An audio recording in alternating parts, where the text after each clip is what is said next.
میرے نبی کریم کی حدیث مبارکہ حضور اکرم صلی اللہ علیہ وآلہ وسلم آپ نے ارشاد فرمایا، صحابہ اگر کسی کے گھر کے باہر سے کوئی نہر گزرتی ہو اور وہ آدمی گھر میں رہنے والا اس نہر میں 5 مرتبہ نہائے روزانہ، کیا اس کے جسم پر کوئی میل رہ جائے گی؟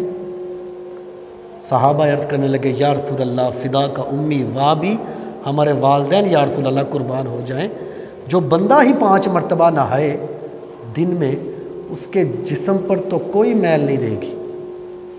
تو حضور نے فرمایا، صحابہ بس یہی مثال نماز کی ہے، جب تم دن میں 5 وقت نماز ادا کرو گے تو تم جو گناہوں سے بالکل پاک صاف ہو جاؤ گے، تمہارے جسم پر گناہ ہی نہیں ہوں گے۔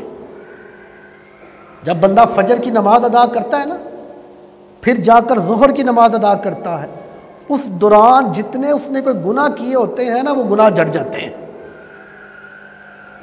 پھر ظہر کی نماز ادا کی، عصر کے درمیان اگر اس نے کوئی گناہ کر لیے، صغیرہ گناہ چھوٹے موٹے، جب عصر کی نماز ادا کی تو وہ بھی گناہ پھر جڑ گئے۔ ایسے عصر سے مغرب کے درمیان جو گناہ ہوئے، مغرب کی نماز ادا کی، گناہ جھڑ گئے۔ مغرب سے عشاء کے درمیان اگر کوئی گناہ ہو گئے، عشاء کی نماز ادا کی، وہ گناہ جھڑ گئے۔ ایک گناہ جڑ رہے ہیں، دوسرا نماز پڑھنے کا ثواب ہو رہا۔ اور پھر نماز جو ہے وہ کوئی عام عبادت نہیں، کوئی عام چھوٹی موٹی عبادت نہ سمجھو، بہت اچھی عبادت ہے، سب سے اہم عبادت ہے۔ کیوں؟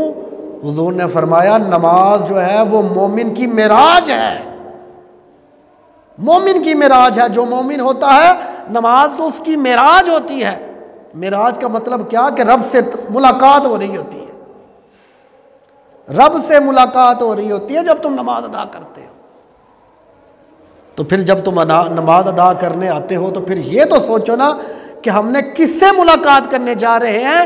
اس سے جو تمام دنیا کا خالق و مالک ہے،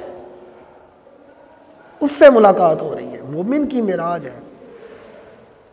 پھر نبی کریم نے فرمایا کہ جب تم نماز ادا کرو تو اس طرح نماز ادا کرو، ذہن میں یہ رکھو کہ تم خدا کو دیکھ رہے ہو۔ حضور کی حدیث ہے، یہ ذہن میں رکھو کہ تم خدا کو دیکھ رہے ہو جب تم نماز ادا کرو۔ اگر تم میں اتنی ہمت نہیں کہ تم یہ تصور کر سکو، پھر یہ یاد رکھو نماز کے دوران کہ خدا تمہیں دیکھ رہا ہے،